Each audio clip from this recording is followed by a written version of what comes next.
Hello everyone and welcome to Made to Game, the podcast where myself and Sam get together to discuss a cool video game.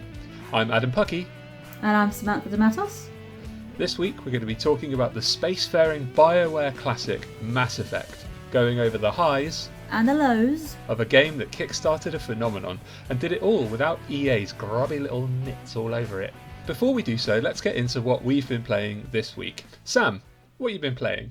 What have I been playing? Well, mostly Assassin's Creed Valhalla, which is the same thing I've been playing for the past God knows how long, because it's quite a big game.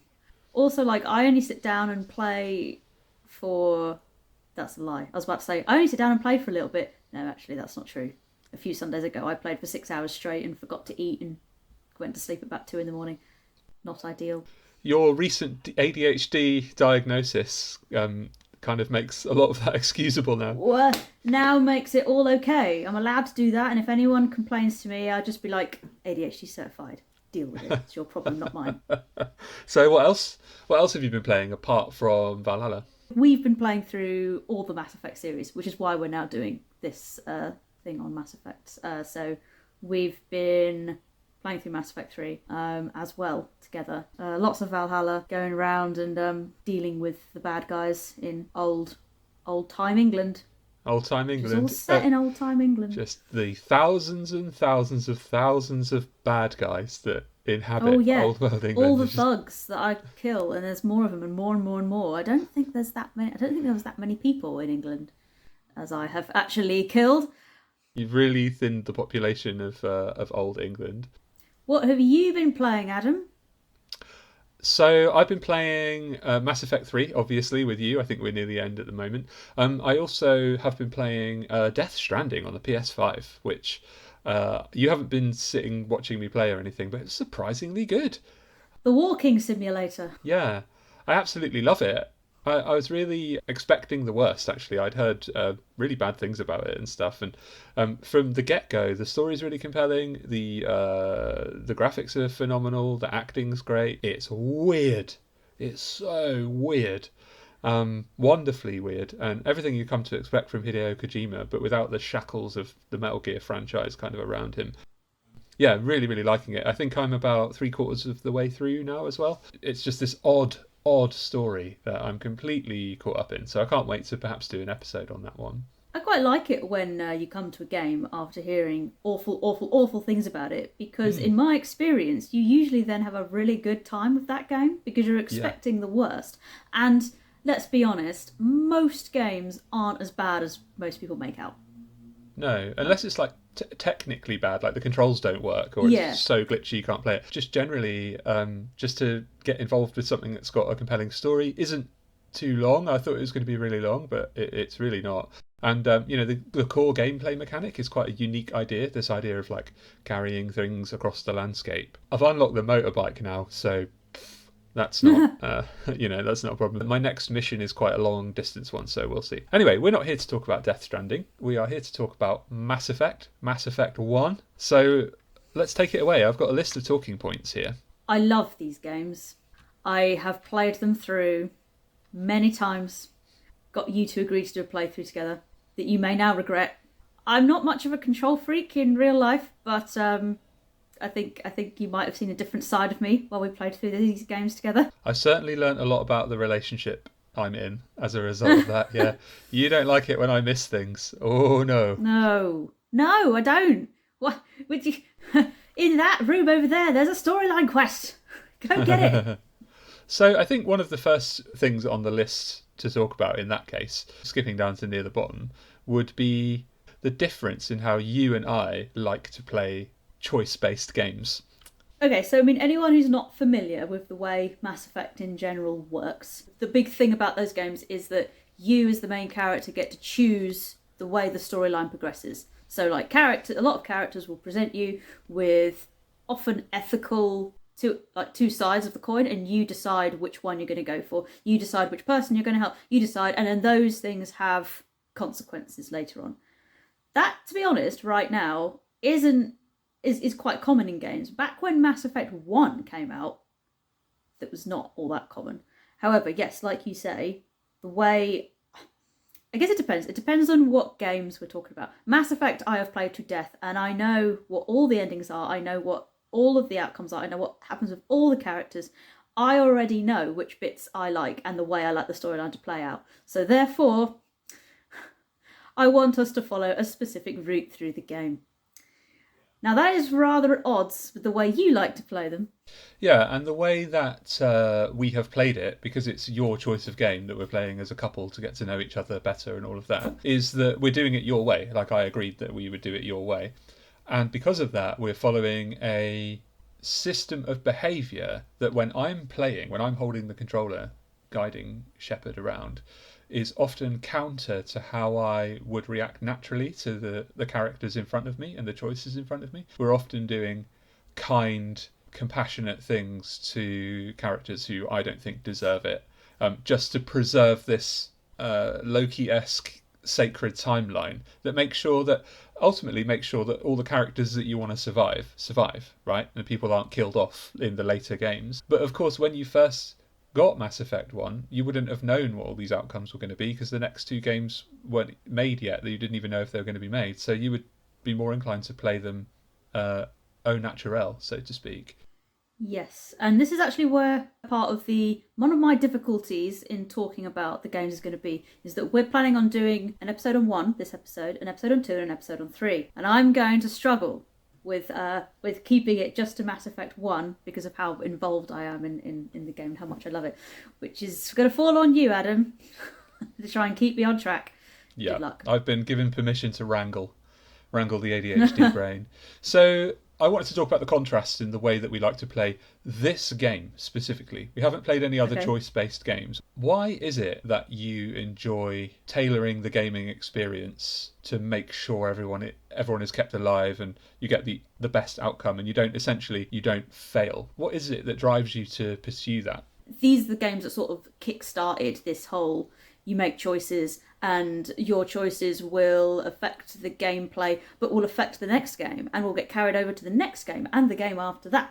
And so the main criticism I actually did have with a lot of Mass Effect's choices is some of the choices meant that you were limited later on.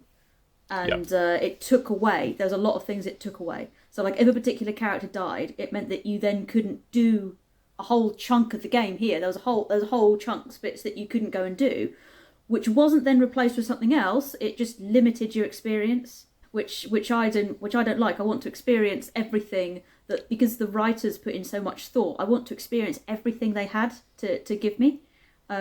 So that's why I like to follow it a particular way through and make sure everyone survives and make sure I do make sure I decide certain things in certain games so that this character will survive in the third game, because otherwise you just miss chunks. So that's why with those games, I like to play them that way. I see. So by contrast, the way I like to play those games, even ones that I know intimately well, is I like to experience what the developer has put in there based on your kind of emotional, natural response to what you're being presented with. So if you're being presented with a moral choice that involves, shooting someone or blasting them out the airlock, and getting rid of them for good, or assigning somebody a task that might kill them, or simply not knowing what the outcome's going to be, if you send the engineer to do an engineering job or a soldier to do an engineering job, but then you might need that engineer later.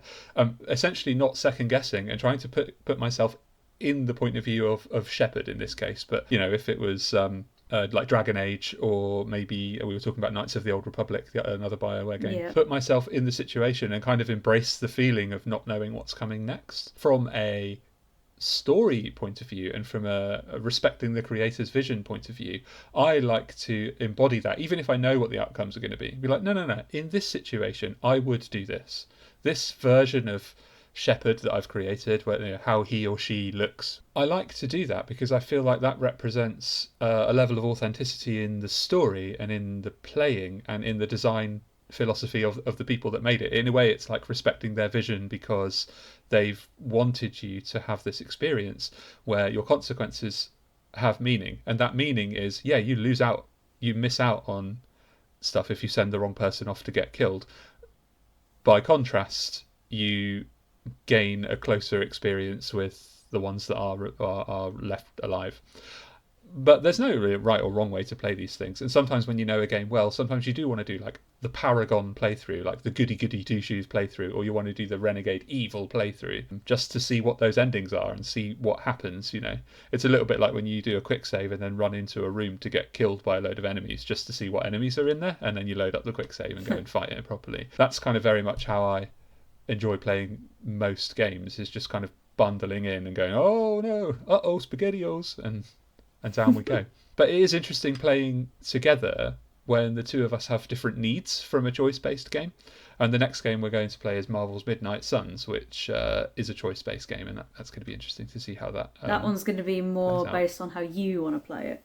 Yeah, I'm going to call the shots. So we touched a little bit there on BioWare's legacy and the launch of a huge series, which is what Mass Effect eventually became. What are your thoughts on the continuity from the older games like Knights of the Old Republic? Well, at the time, BioWare had done Knights of the Old Republic, which was a hugely successful Star Wars game.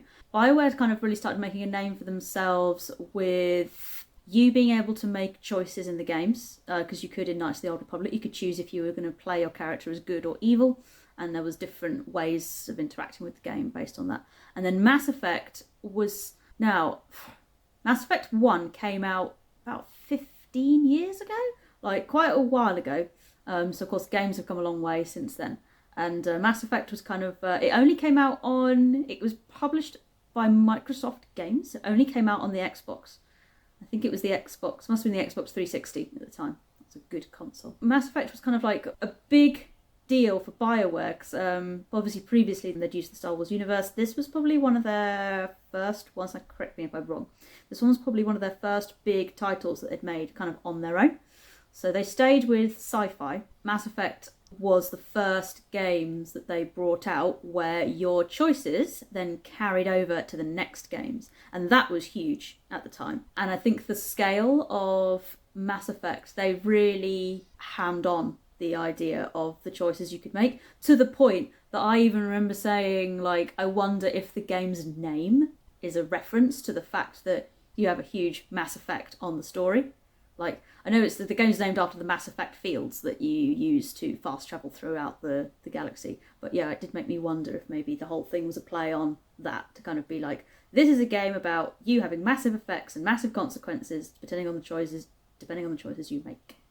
Well, I mean, just going into a bit of analysis there, you're not wrong in that at that time, when the console revolution was kind of happening and game technology was advancing at a huge pace, very often the thematic choices around a game's design were to do with the mechanics. Now, post sort of Source Engine, when physics became a big deal, the PS2 had a lot of ragdoll physics and stuff like that. The Xbox 360's capabilities were leaps and bounds above the PlayStation 2, which was the best of the previous generation, and what it was able to do. And Mass Effect was a good way to showcase that. So a big part of the game's conception, if you like, was demonstrating that technologically they can create this new type of physics engine within a game. And so the way that the Mass Effect fields work within the construction of the code of the game is one part of it. And then, of course, it's about, like you say, like social gravitas that the character and characters have throughout the storyline of the game, and how they impact events and make choices. It's not always language tree choices. Sometimes it's about who you kill and how you kill them, and that sort of stuff. And then, of course, throughout the backstory of the game and the lore of the game, you've got the Mass Effect, what they're called, not the Mass Effect, sorry, the mass relays, and the technology that kind of underpins the entire story. I will have put a spoiler tag in the story anyway, but just in case you didn't see it, here's a spoiler warning. I'm going to give you a few seconds. 1, 2, a few. So the underpinning story is about a Reaper, a ancient creature called Sovereign, and how he is reaching from a dormant state far away in the galaxy to manipulate people who have clout in the galaxy, essentially. And the main villain that you kind of deal with throughout is a Turian called Saren, and he is leading the kind of infiltration of this huge ancient creature called Sovereign, who is a Reaper, known as a Reaper. And And the name, of course, is all of those things, all bundled into one. It's the physics engine, it's the choices that you make and how you impact on the galaxy, and then, of course, it's also the backstory and the lore of the broader story of the history of the galaxy and humanity's place in it. It's a naming style that you see a lot in books. A good example is Jonathan Franzen's Corrections, which is all about minute course adjustments, taking tablets to fix yourself, regulating yourself through yoga, things going horribly wrong, and then characters desperately trying to fix them. And the whole book is called The Corrections, but the way in which the concept of correction comes in is kind of woven throughout it. And it's the same with Mass Effect. The idea of manipulating massive objects like planets and spaceships and human hearts and minds and the fate of the galaxy, and also then physical objects on screen like enemy bodies, is all interlinked. High emotional storyline driven games with very characters you get very attached to, where you make choices in the game and your choices massively affect the story. Why don't we talk a little bit about what the actual storyline of the first game is? How would you summarise it? Only about 30 or 40 years ago, humanity made first contact with an alien species. It turns out that beyond our solar system, there's a huge galactic empire that is a multi-species empire. There's plenty of different species in it, and humans discover it, and they get inducted into that society. And for the past 30 years, we've now been catapulted into this whole new world that was essentially just beyond the solar system. And you are playing a character called Commander Shepard, and she or he, because you can play either as a male or female character, are going to be the first human being to be inducted into an elite group known as the Spectres, which are a group that the government, the Citadel government, which is the centre of government in this society. The Spectres are an elite force that the government send out to deal with things kind of on their own. I think they were sort of compared to the Jedi a little bit. Like, they're kind of allowed to work outside the law with their own forces, like their own small kind of strike forces, to go and investigate things and get things done. And Shepard finds evidence that there is a big, huge threat outside the galaxy that is coming to destroy life on the galaxy. And so the galactic civilization is just a bit like, okay, if you say so, go find some evidence for it. You know, go use your Spectre status and go investigate if you really think that's the case. And that's basically the premise of the game. You're going out to find more evidence that this threat is coming. Yeah, and what I thought was really interesting about that story, and what was quite unique to me, I played Mass Effect 1 last. I played 2, then 3, then 1. So I had seen the outcome of 1, essentially, already. So I knew what was in store for these characters. But seeing where it started and what they really keyed in on and wove throughout was Shepard coming up against bureaucracy constantly. The council unwilling to commit resources from the various different species and all of their colony worlds and their home world and all of that, unwilling to commit their fleets, which were engaged elsewhere in like defence and keeping their trade routes safe and ensuring their economy was stable. All of these like really quite high concept ideas to do with intergalactic politics and the various concerns of the various species, kind of putting themselves and their people first, instead of just going on what this one human has told them. And of course, the humans are one of the newest species in the galaxy. They are the in newest the story. Species. Oh, they are the newest. So they're really recent to the council, and the only reason they were granted council status is because the Turians attacked them, and they were able to hold their own against the Turians, and they were like, "Whoa, we need to bring this species in, or otherwise they're going to fight us all and trash us." The Turian race. They have the biggest army of the whole of the galaxy, and the fact that it was Turians that humans first came into contact with, and it caused a big, huge fight. And the fact that humans were able to hold their own against the Turians meant that actually the galactic civilization were a little bit scared of the humans, so that's why they've kind of brought them in. because there's a bit of friction you see in the first game where you go and talk to some of the other races, the Volus and the Elcor. And the Volus and the Elcor are angry that the humans have got their own like office in the council, because they're just kind of like, we've been part of this galactic civilization for hundreds and hundreds and hundreds of years. Humans have been here for 30 years and they've already got their own thing, and they're quite a little bit irate about it. Well, you get different opinions. You know, some of them are really angry about it. Some of them are just like, hey, look, don't. There's a bit where the Elcor guy is saying to the Volus guy, don't take that out on this human. It's not her fault. Like, and the Volus are just kind of quite angry. So, you know, there's a lot of this, and this is one of the things that I think that really drew a lot of people into the first game. There's all this internal politics going on that, you know, I think they represent. Obviously, you couldn't necessarily truly replicate exactly what our world is like with, you know, every single individual person having their own stories and reasons for doing everything. You probably could now in some of the games, but back then, I think they did a really good point of just capturing that.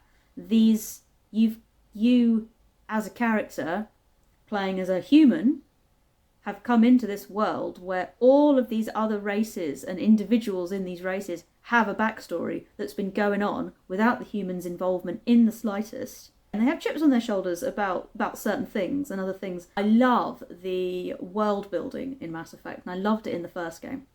And I think that is what brought a lot of people, that's what sort of so many people loved about the first game and what made it so popular, and which gave it 2 huge sequels.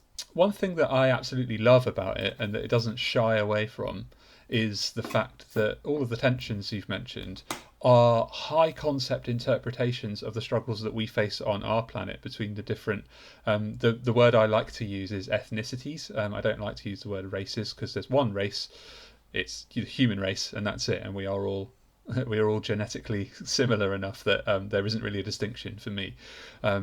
But socio-politically, there are huge distinctions between different ethnicities, people from different socio-economic backgrounds, and also all of the stuff that's come out of different skin colours and different other kind of physical attributes, and all of the stuff that racism stems from. The Mass Effect universe is full of racism. It's everywhere. Racism against humans from everyone else. Racism from humans against everyone else. But racism between Turians and Krogans, Solarians and Krogans, Krogans and Solarians.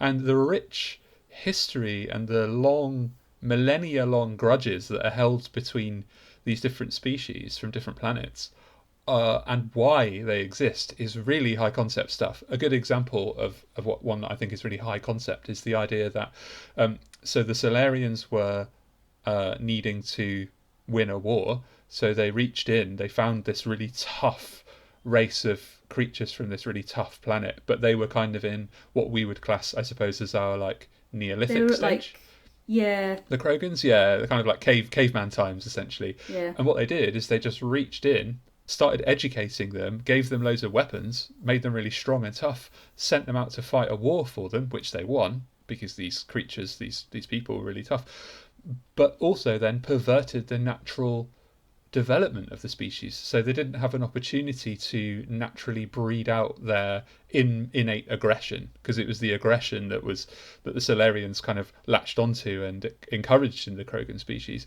Then the Krogan became completely uncontrollable, started wiping out everyone, so the Solarians, realising what they'd done, created this disease called the genophage, which they used to depopulate the Krogan and completely destroy their society. Essentially, it sterilised them. It made it so, I think it said 1 in every 100,000 births was viable, essentially. So and they're a very, very long-lived race. They live for like 1,000 years. Which is genocide on a horrific level. And all of these species alive today, all these people alive today, the Solarians, for example, only live about 40 years.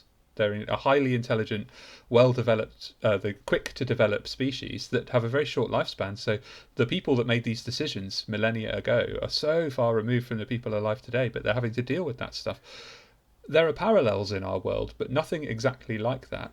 Although if you look into the history of a lot of the political landscape of like post-slavery America and what was done to the enslaved peoples that were then living free in that land, it's absolutely horrendous. And that's probably what it's a commentary on, is willfully reaching in and sterilizing an entire ethnic group, or wiping them out or killing them, whatever. That's what's going on there. So when you are navigating the landscape of this game, you're seeing and experiencing the tension between these different species that's nothing to do with humans whatsoever and nothing to do with you.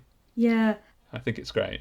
And I think, like, so the fact that the Solarians, as I said, they only live 40 years, whereas Krogans live for like 1,000. Don't know if it's 1,000 or like multiple thousands of years, but they live for a very long time. Okay. I didn't know that. Yeah, they do. I think one of the main characters, Rex, he's like 900 and something. Oh, I see. Okay. They live for a very long time. And that point you made there about, the Solarians made this choice that they would never have seen the consequences of. The individuals who made the choice to create the genophage were never going to see the consequences of this on the Krogan. And I think that in itself has a commentary on a lot of the problems we have in our world now, that the decisions the people in power are making right now, like to do with climate change and things, they're not potentially going to have to deal with. It's our children's children's children that are going to have to deal with it. So it's very easy to make those decisions knowing you're not going to have to deal with it. And that's obviously the point a lot of people are making to do with climate change. And then on the Krogan side, debatable problem of overpopulation and things like, and is overpopulation even a thing? Like, is it maybe some other kind of social problem? And that kind of is a problem. And that's kind of what the Krogan were dealing with or have been now forced to face through arguably no fault of their own. Krogans aren't allowed onto the Presidium. They're not allowed. However, there's a huge statue to them on the Presidium as a thank you to winning the war that they were uplifted to do. So, you can kind of see things that like maybe the races wouldn't question. But as humans, you're kind of like, you've got a statue for these guys? You don't even allow them here? On the one hand, the humans kind of have a place to comment on it because they're an outsider. On the other hand, they don't have a place to comment on it because they weren't there, man. They weren't there. I think it's interesting talking about the process of what's in the game referred to as uplifting, and the Solarians reaching into the underdeveloped Krogan and raising them up, essentially. It's a very twisted term because what they did, like I said earlier, is they really perverted their development. I think it's really interesting to bear in mind the context of just science fiction in the 20th and 21st century. A very big science fiction intellectual property is Star Trek. And in Star Trek, they have this thing called the Prime Directive. The Prime Directive means that intergalactically, it is illegal to do what the Solarians did and raise the Krogan up. It's illegal to contact is it pre-space flight? No, it's pre-faster than light travel, right? This is a Star Trek thing. And so much of the Star Trek story is about like gently tiptoeing around what they call the Prime Directive, which is this thing where you cannot interfere with an underdeveloped culture because of the damage that you can do to it. And then you can cause resentment over time. And in the Star Trek universe, all these species are generally, they've solved the problem of war. They've solved the problem of scarcity, feeding themselves. In order to get to faster than light travel, they've solved a lot of problems that make them then a problem for the galactic community, and that's one of the reasons why it's illegal to do that. By contrast, Mass Effect is actually, whether they meant for it to be or not, is an exploration of, well, what happens when you don't have the Prime Directive? You don't have that it's illegal to do that. You actually do go in and you make it part of the history of this galaxy that the modern people are having to deal with decisions made thousands of years ago by people that they've never met, and they're now accountable for it, and all of these kind of ethnic tensions are rising out of that, and I think that's really powerful and really poignant. That's quite cool, the point you made. Is it called the Prime Directive? Because I didn't watch in Star Trek. It's called the Prime Directive. Yeah. So I didn't know about that because, like I said, never watched Star Trek. So it's interesting you say that Mass Effect there especially with the Krogan race is almost an exploration of what if we didn't have the Prime Directive. But this whole thing with like the Krogans and the Solarians, and also the Krogan hate the Turians because the Solarians came up with the genophage, but they couldn't get it to the Krogans. The Turians took it to the Krogans, so that's why the Krogan hate both the Solarians and the Turians. So there's all this politics going on, and that's just a small part of the politics at play. There's also a whole thing to do with the Geth and the Quarians, which is a whole nother bit, and the Quarians are this race of people who created the first like true AIs. Then when they realised what they'd done, they tried to deactivate them, and the AIs responded by kicking the Quarians off their homeworld in self-defence. And now the Quarians live on ships. And are treated very badly by the rest of the galaxy because of this. So thanks to this, now while the Quarians were creating the Geth, like the Galactic Empire already had rules against creating AI. Like there were laws in place for this reason, like, you know, because AI can't be trusted and all that sort of thing. Opens up a huge dialogue throughout all the games about the ethics of AI, which we'll go into later. But yeah, so because the Quarians made these AI, they didn't mean to, but as they say themselves, we didn't mean to create these AI. We just kept making improvements to them, and improvements and improvements and improvements, until one day they were sentient, and it all got started because one Geth asked a Quarian if it has a soul, and that suddenly made all the Quarians freak out and realise they'd made a true AI. Then they tried to destroy them. And then the Geth reacted to that the way any life form would, by defending itself, and fought the Quarians, kicked them off their homeworld. And now, yeah, like I said, the Quarians now live aboard thousands of ships, and they're called the Migrant Fleet. And the Migrant Fleet travel throughout the galaxy, treated very badly by the rest of the galaxy, which is clearly a social commentary on like the Romani people and travelling people. Because they historically have been treated very bad, and still are quite a lot of the time. But you have a Quarian joins your party, and you kind of learn all about the Quarian way of life, and how they really look after each other, and what they've had to do now that they no longer have a planet. And then of course that like means that there's so much talk about AI and AI's place in the world, and you know what the ethics are of AI. And I love that part of the game, and I know you do as well. Yeah, in fact, as far as the story goes, I find it much more rich and engaging than the overarching story to do with the Reapers. But I find it so rich because, of course, we can see a lot of the same things happening in our world right now, with how what we refer to as artificial intelligences, but of course they aren't things like ChatGPT. They're just modularized intelligences, but they're not a fully sentient as far as we know, you know. And I think that the incremental development and how that's kind of taking shape without a solid legal framework to guide it and consider the ethics of something that the Quarians were forced to consider. And it's, of course, shades of grey within their society. There are some people that believe that the Geth are alive and they are people, and there are some people that don't, and that they are machines and should be destroyed or whatever it is. And the exploration of that with no clear answer and no clear outcome is a powerful analogue of what we're experiencing now with people and their differing feelings on giving birth to artificial intelligence as is happening in our society now. I love that idea, and there's a simple, I will state right now very clearly that I believe that if you create life, whether by accident or not, you have a responsibility to guide and shape that life, whether it's your own children or if it's not necessarily creating like an adopted child, a foster child, or maybe, you know, a child in your family. That extends to an artificial intelligence. If as a society we create artificial intelligence, we are responsible for making sure that it is not only safe for existing people to be around, but it is also kept safe. It's also safeguarded as it grows and develops, and it is given the tools it needs to navigate life appropriately so that it isn't a danger, just like you do with any human. All parents and all teachers and all, you know, everyone in society is responsible essentially for teaching children the rules so that they don't become a danger to themselves and others.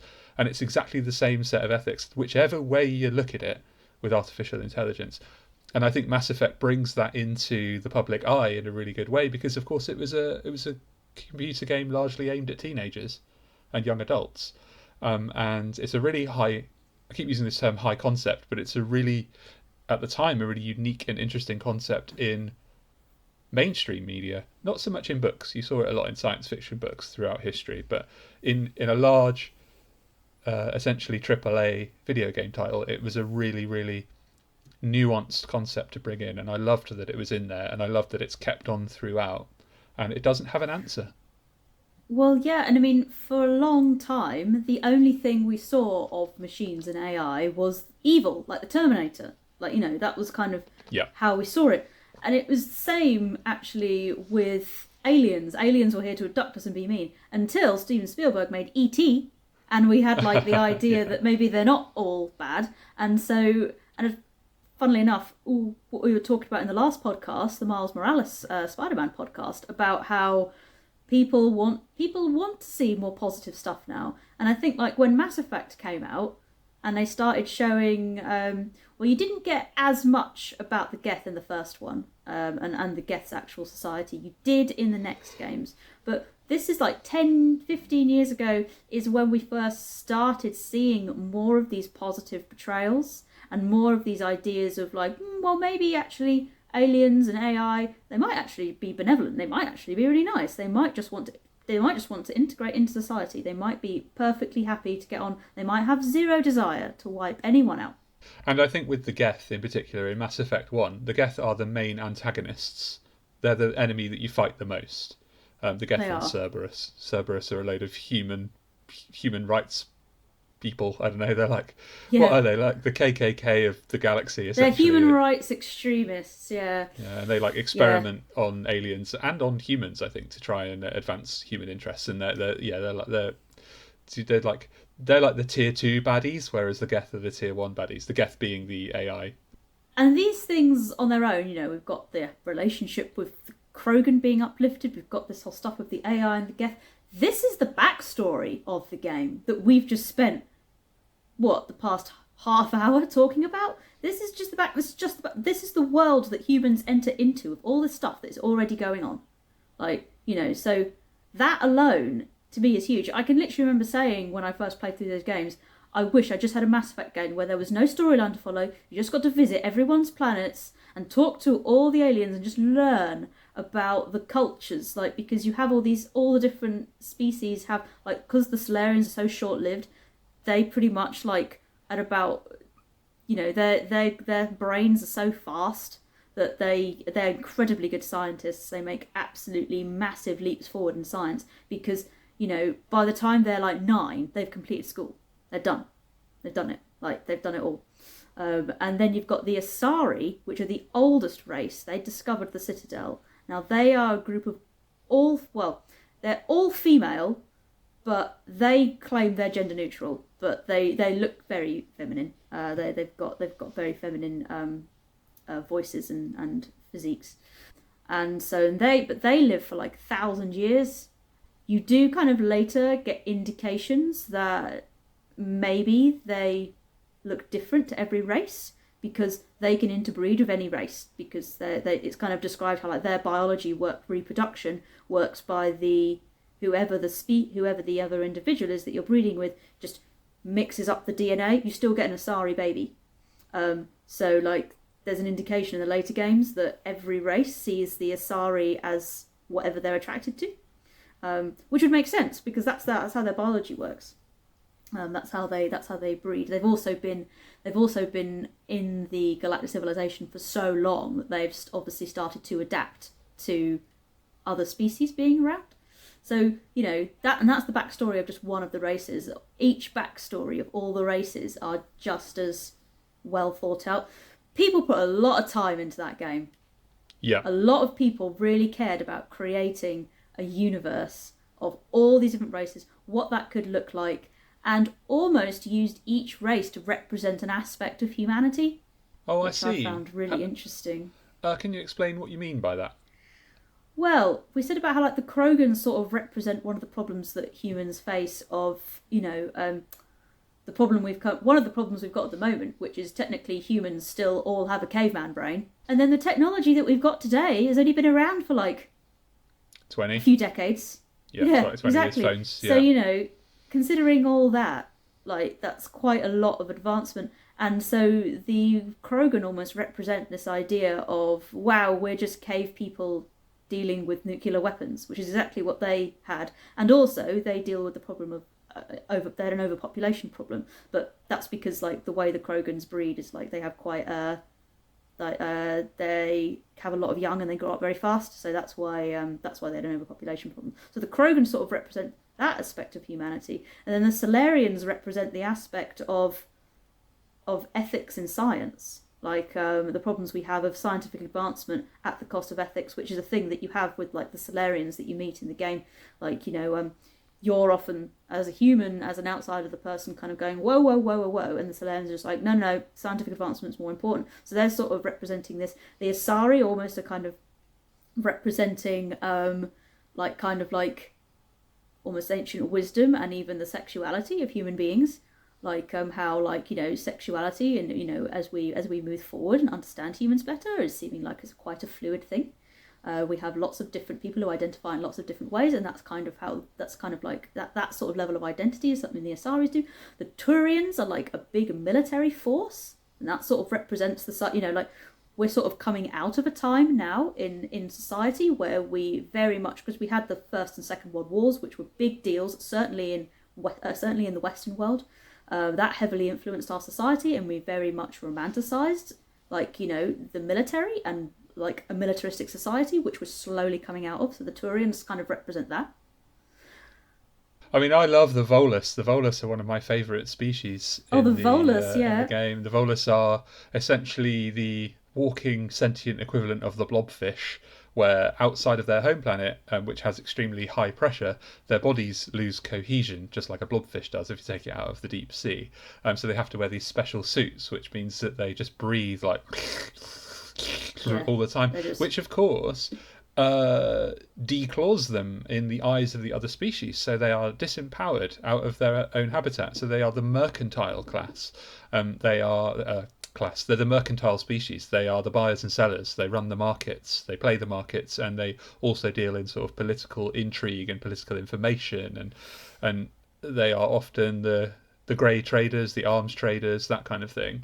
I love that. I love that there's an entire species of people who have responded to disempowerment by essentially creating a subversive power structure that they control. I think that's a really rich piece of universe construction. The only Volus that can make it off-world are the ones that can afford these fancy suits. So you're only going to get a certain kind of Volus ever leaving their home planet.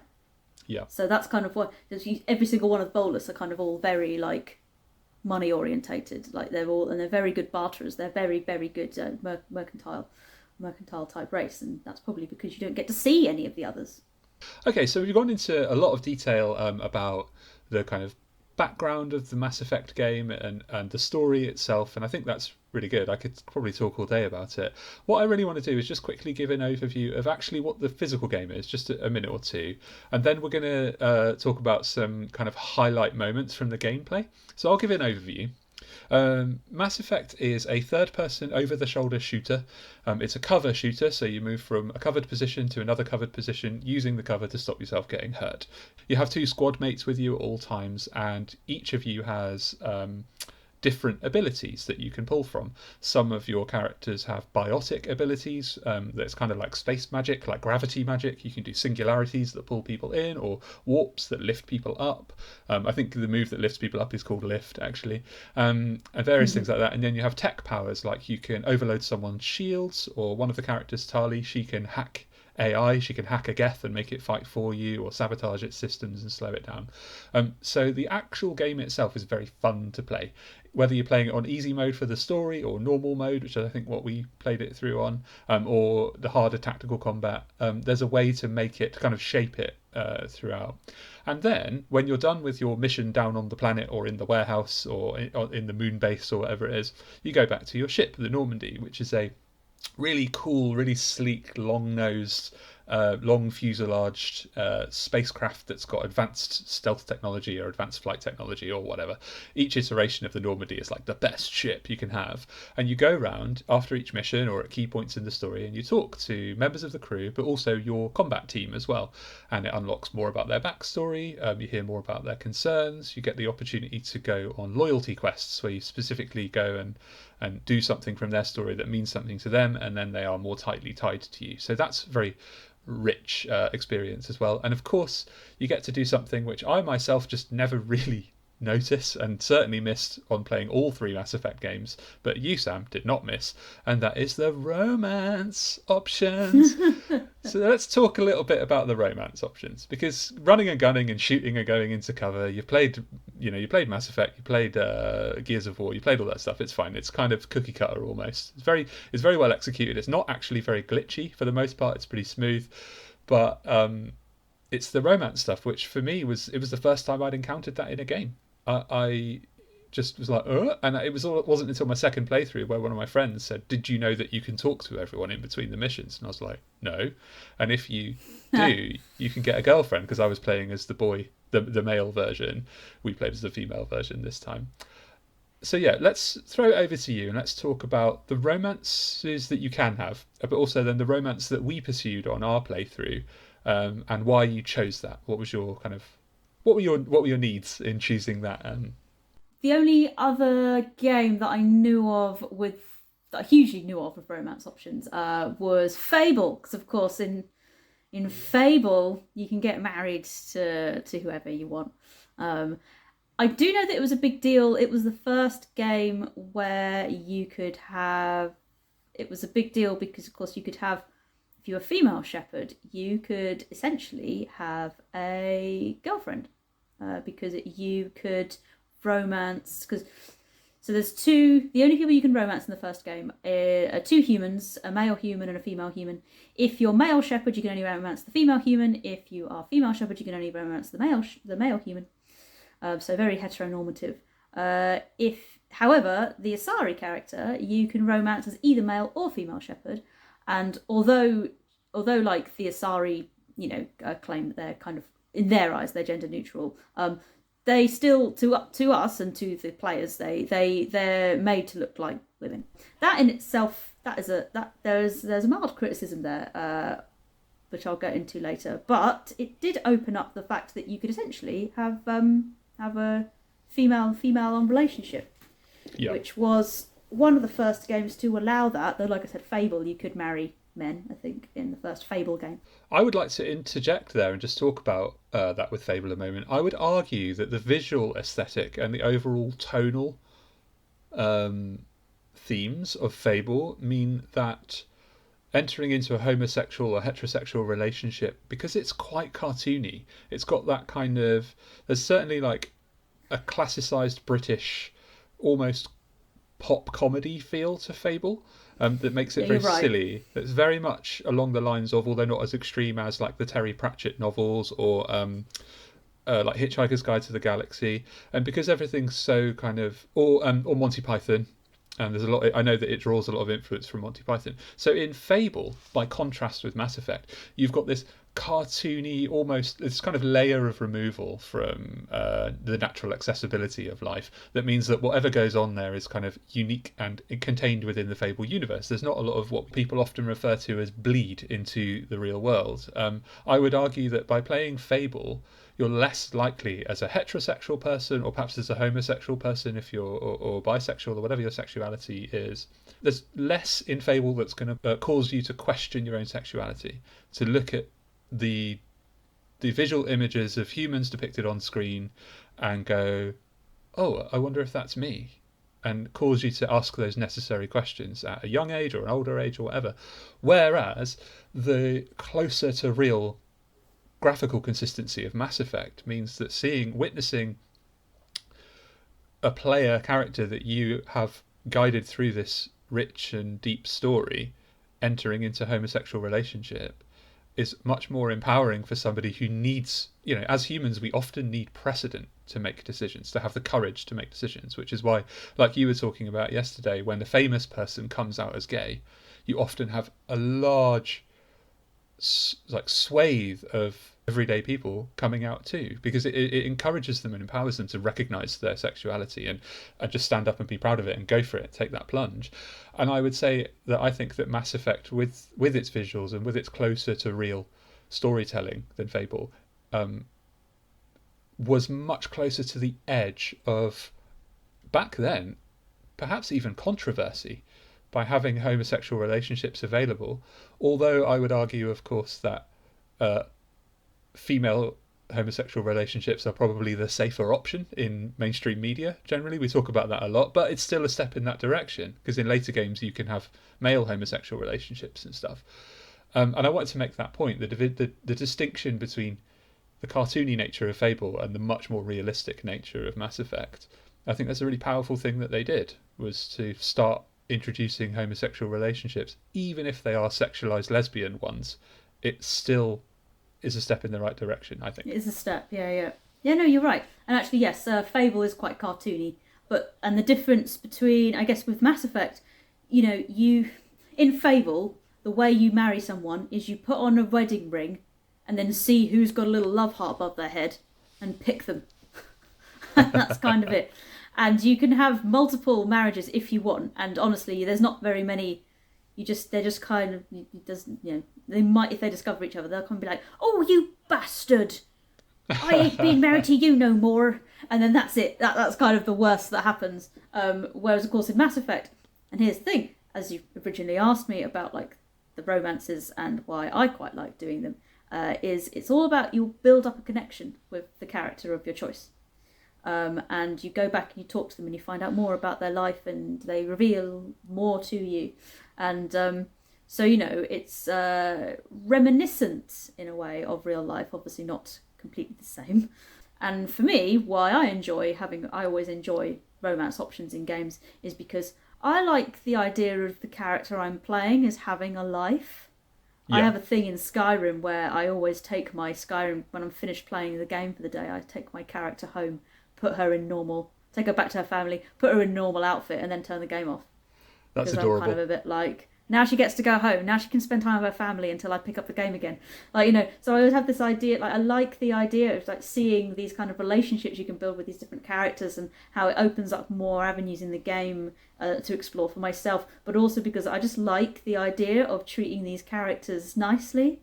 You know what's funny though, is the idea that it wasn't until the third Mass Effect that you could have a full male homosexual relationship with a homosexual male character. So not a character who would just sleep with you if you were a male or female character, but you can only romance them if you're male Shepard.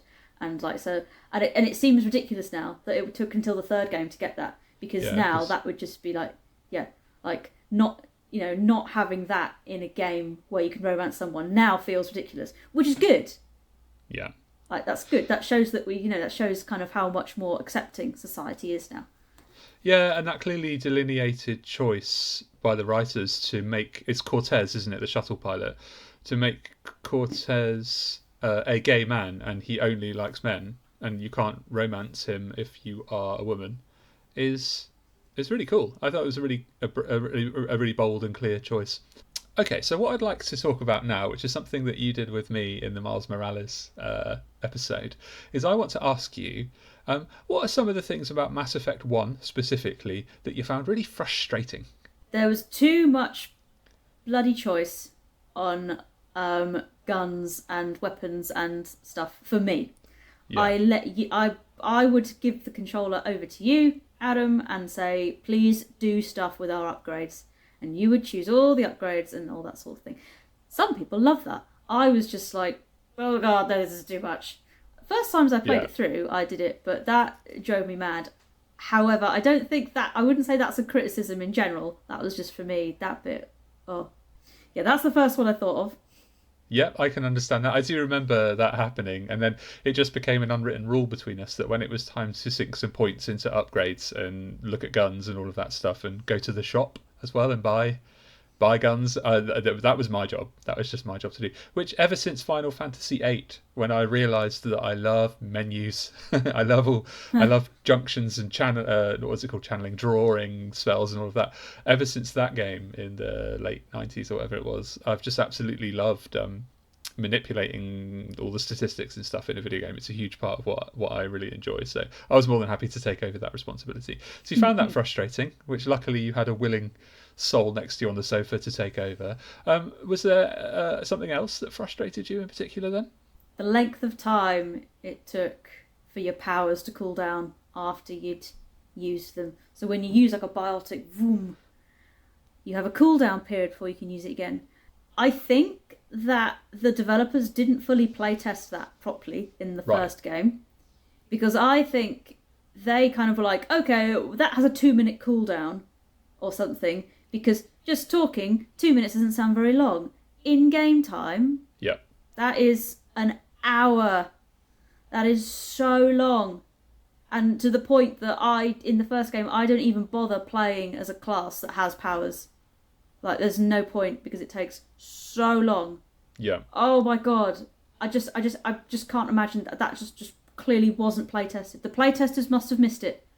Like, they must have just not done that or something. They must have all played the soldier class where you can just use all the guns and you don't have any things. I don't know what it was, but there is no way that anyone could have ever thought, yeah, having this long a cooldown between your things is a good idea.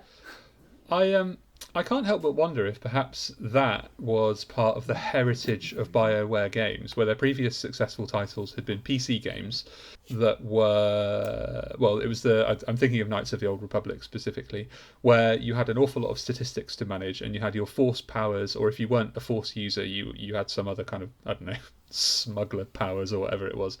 And because that was successful, they decided to convert that over to the biotic and tech powers in Mass Effect 1.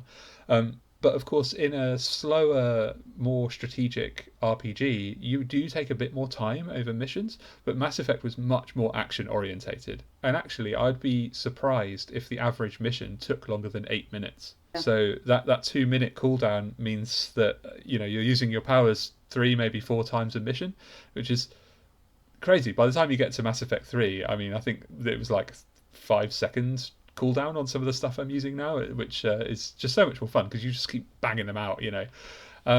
But yeah, I can understand your frustration there. Now let's flip it over and let's have a little bit of a discussion about stuff that you really, really, really liked. Mass Effect 1, I felt, was the only one that really felt like there was a great big huge undiscovered galaxy out there. Okay. It felt enormous. Even walking around the Citadel, it's a multicultural space station where all of like the politics are. It's like the capital of the whole of the galaxy. And even walking around there in the first game just felt enormous. It felt huge. You had these things they took out of the last one, but you had these big long walkways like across the river, and you had to walk the entire way to get across. Which I think the developers took out in later games. They were like, this is annoying, people just want to get to where they're going. And it's like, yeah, but it gave a sense of scale. It gave a real sense of scale. And that's just like the Citadel.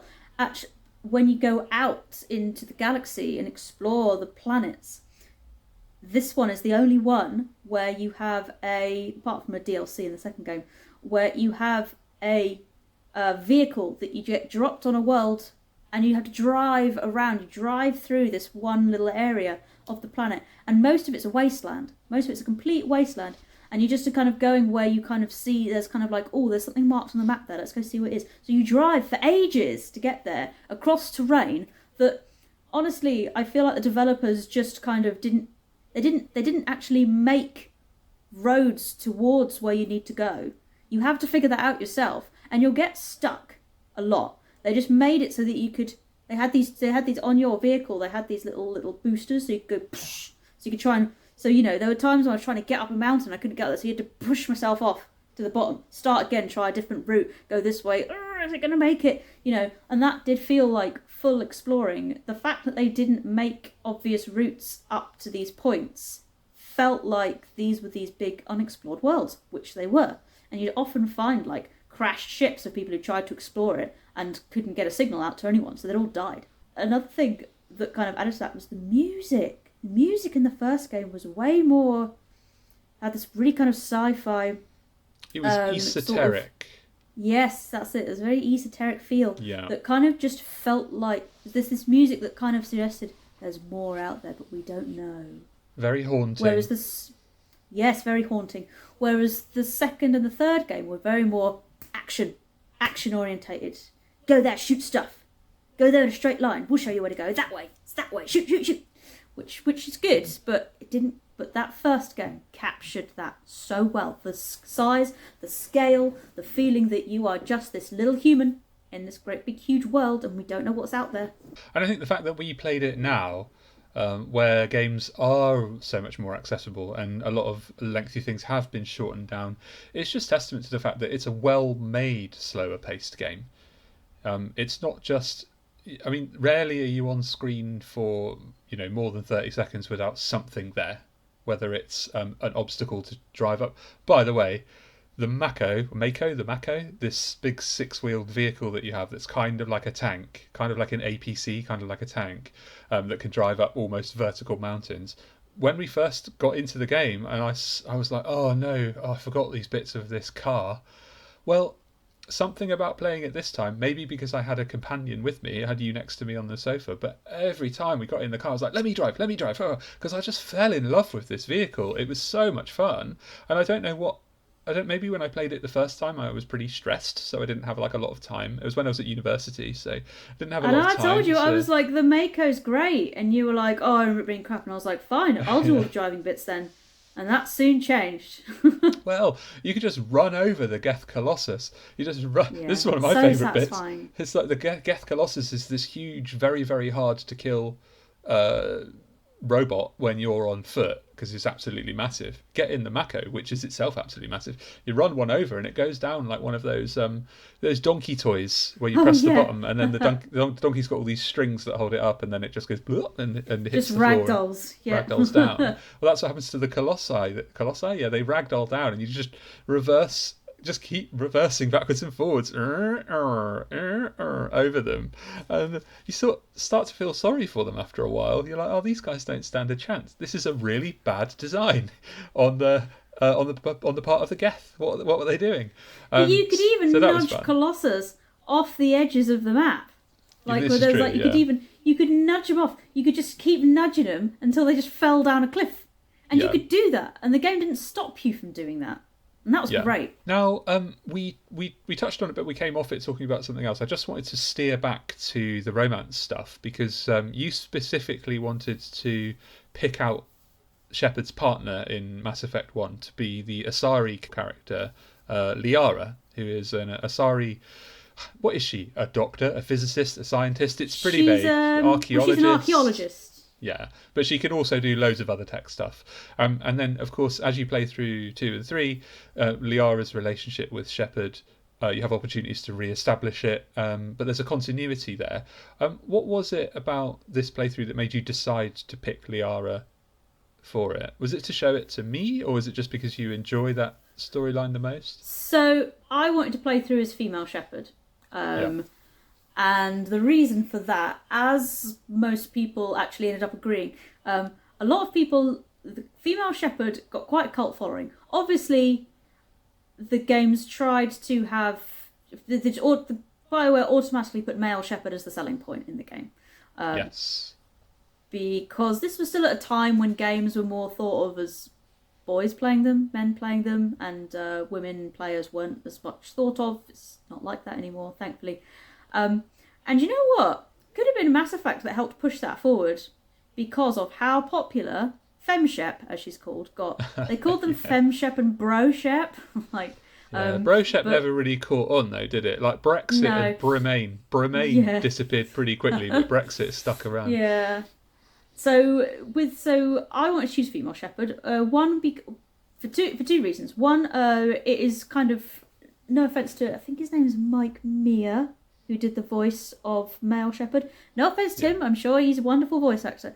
But the lady who played FemShep, whose name I completely forget, Jennifer something, I think. I saw an article about her today talking about the use of AI voiceover actually in video games. Oh, right.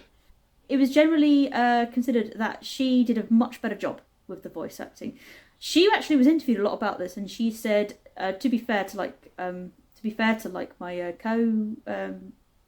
co-person, my co-actor, we have a really tough job as voice actors. We're given lines, and we're not often told the context. We have to figure out the context ourselves from. Yep. And she clearly managed to.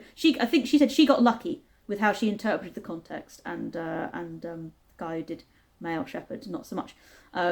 And so she's the voice of FemShep is very good, and I love playing as female Shepard. The other reasons were that it's important for me as a female gamer to have these kind of really looked up to female characters who are in the lead. So, and I really wanted to see that again. I liked, so for me, like playing as female shepherd is like, it's like a big deal, especially at the time. Like now, it's, you know, you obviously see a lot of female characters as leading games and in movies and TV. It's so much, you know, you see so much more of that now. But back when I played it, and I kind of wanted, and I really want when I wanted to play through it again with Adam, I really wanted him to see how much it meant to me. So it was important for us to play the female character, which you were also perfectly happy with doing. Yep. And so the romance options in the first game, you get as a guy called Caden, or you can romance Liara. And Caden, what a weenie. Caden's such a flipping weenie. And Ashley Williams is a racist, so I think spoiler alert, 1, 2, 3, we let Ashley just die because she's so racist against all the aliens, and we were like, this is a space game, the aliens are cool. But yeah, Caden's just such a whiny whiner. I can't stand him, he's so annoying. Anyway, carry on, sorry. Yeah, so you get two human characters, and in the first game, one of them dies, and you choose which one. And it was a choice between boring Caden or racist Ashley. And Ashley is very racist. Here at M2G, we don't like racists. We like to let them get blown up by nuclear bombs. It was when she was saying comments. I think she said a comment. There's one comment she said where she goes, "God, the Citadel, I can't tell the aliens apart from the animals," and it was a bit like... You're like, oh, what? Excuse me? What? I feel like, even if you're a massive racist, you probably wouldn't say that out loud. Like, what is she doing? She's saying that in front of other aliens, and you're just like, oh my god, you need to be fired from the Alliance, who are space, you know, who are going out into space. You need to go back to Earth and not be allowed off Earth. If you're going to say those things out loud, you need to leave. Yeah. Like, so we decided to kill her off because we were like, better to be a weenie than a racist. Yeah. So yeah, the romance choices that were then narrowed down to either Caden or some of the others. So Liara was obviously a choice. Who are the other characters that you could romance as the female, as femme shep? In the first game, that's it. Right, so it's Liara or weenie Caden. Right, I understand. Yeah, and so I wanted to go for Liara because actually, like, Liara's character, the way her character develops throughout the game is really interesting because she's about, I think she's 100.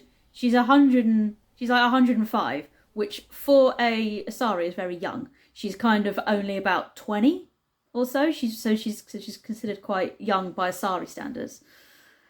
She's an archaeologist, and so she's quite naive in the first game, but you know, in the second game and third game, she develops into this really what she kind of learns from the first game, she develops into this really interesting character and the things she does and accomplishes. So I was really interested in romancing her because the romance option between her and Shepard is quite sweet. Yeah. Shepard's only like 26. Yeah. So she's not, so in human years, her and Liara are more or less the same age. They're pretty much the same. But it's clear that the Asari put a lot of worth on age in their culture. So they've got, like, they're divided. They have the maiden stage of their life cycle, the matron stage, and the matriarch stage. And that's to do with, like, it's like once you reach, like, every 300 years, I think you've got, if you're in the maiden stage, you're considered, like, young, and you're basically considered like a teenager. Like, I can't help but wonder if the first Mass Effect game was written now, if they would lose those tags, because those are very patriarchal, aren't they? The idea of a maiden, which is of course synonymous with the idea of virginity. And virginity is an odd concept that we really should move away from as a society. Like, you somehow have more or less worth based on whether or not you've chosen to be sexually active or not, and it's kind of bizarre. And then of course matron is very much to do with being subservient in a household is kind of what matron's all about. And then of course matriarch is about female dominance, but there's just the word is kind of for me, just fits in the structure of the patriarchy in a very odd way. And I feel like they probably wouldn't use those terms now; they'd use something else. But yeah, the various Asari characters sort of like say things like, "We just use that phrase so that your people will get what we mean." Like yeah. There's a lot of races that are like, only the males, they only interact with the males, and so I think they make it clear in later games that, well, the Asari are well aware that the humans have a history of sexism, and that the humans see them as female, and so and so there's quite a few times in later games where like the Asari like challenge you. Like there's actually a bit where we haven't got to it yet, but there's a bit where like one of the Asari characters says to you, "Anthropocentric bag of dicks." Sorry, what did she say? She says, "Anthropocentric bag of dicks." Anthropocentric bag of dicks. Wow. Yeah, as an insult towards you. It's a human. Yeah. So that. there's a few. I think there's a few nods in the later games. There's a few nods towards the fact that they're kind of. I think they're kind of saying like, "Oh yeah, sorry, we sort of realised we maybe made the Asari a little bit too pertaining to the male gaze, shall we say?" And they're sort of seeing what they can. They're sort of trying to kind of fix it a bit with how they can.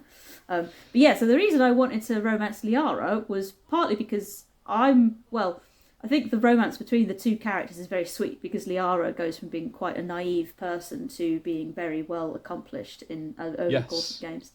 And also because I really like exploring what's going on with the other races. And when you romance one of the characters from a different race that's not a human, you learn a lot more about their cultures. And I have to say, Mass Effect was I read all the codex for every single species when I first played it. The codex is like, it gives you information, all of it, every single thing. I read it, and I'll tell you why. Because when I was at university and I had to write my dissertation, I thought to myself, what can I talk about for 10,000 words and still be interested in it later? Now, I did a zoology degree, which is the study of animals. And the only thing I could say was that it has to be something about video games if I'm still interested in it 10,000 words later. So I wrote my dissertation inspired off Mass Effect, which is why I read absolutely everything. Because I wrote a dissertation called, I can't remember exactly what its name was, but it was all about can video games be used to increase scientific understanding in the public? Yeah. And I used Mass Effect a lot to kind of explain how if you delve into the lore of Mass Effect, you learn so much about biology because of how much they've put into writing about the biology of the different species. Now, of course, you have to dig for that, so it's not right there. Is there a way the game could have included this stuff, educating the general public, and made it engaging and all that sort of thing? And that's what I wrote my dissertation on. I wasn't. Yeah, see, now I didn't pick up too much on how they incorporated things like species taxonomy. But you're right. Yeah, of course, it's everywhere. Even just like little comments about the Turians and about how they're descended. What's the word? Not descended. They're evolved from birds. So their physiology is very bird-like, and how they've got softer bodies, so they always wear armor because they feel really insecure around the harder-bodied creatures like the Krogan and all of that. I say, well, that's a really kind of insightful look at how much depth you can go into through a huge story-based game.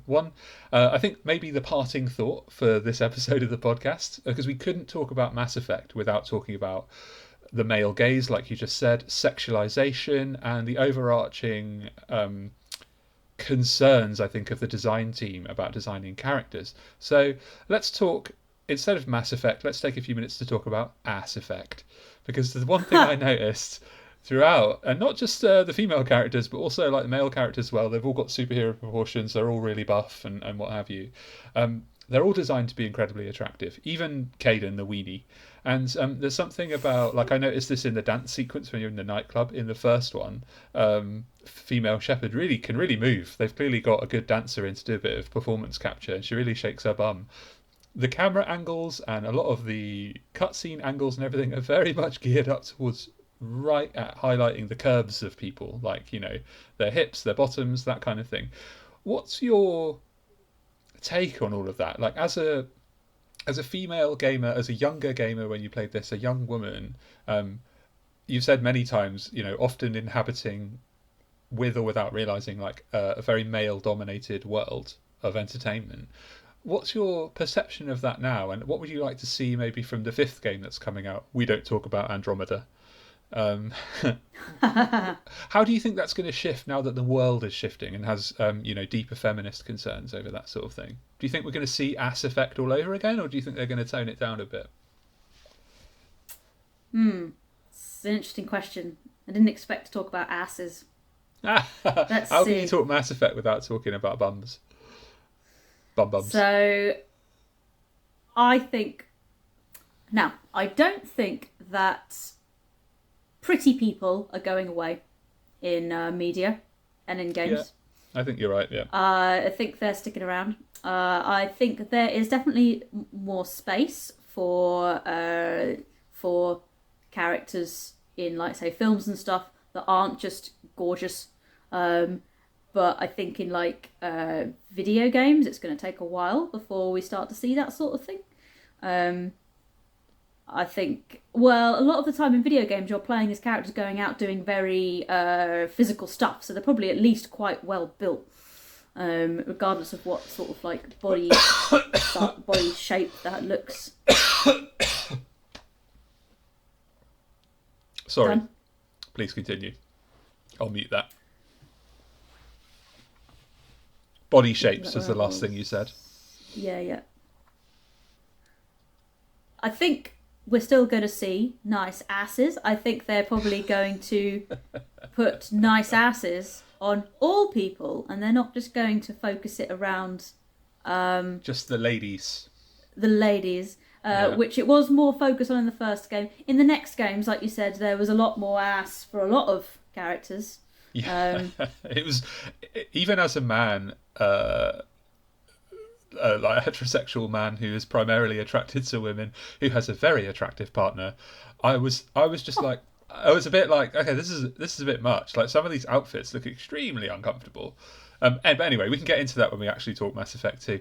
I thought that some of the design choices were very much emblematic of like the time, and I feel like if they made it now, I think they would tone down a lot of that stuff. That's my take on it. I think there'll be a lot less zooming in on the asses.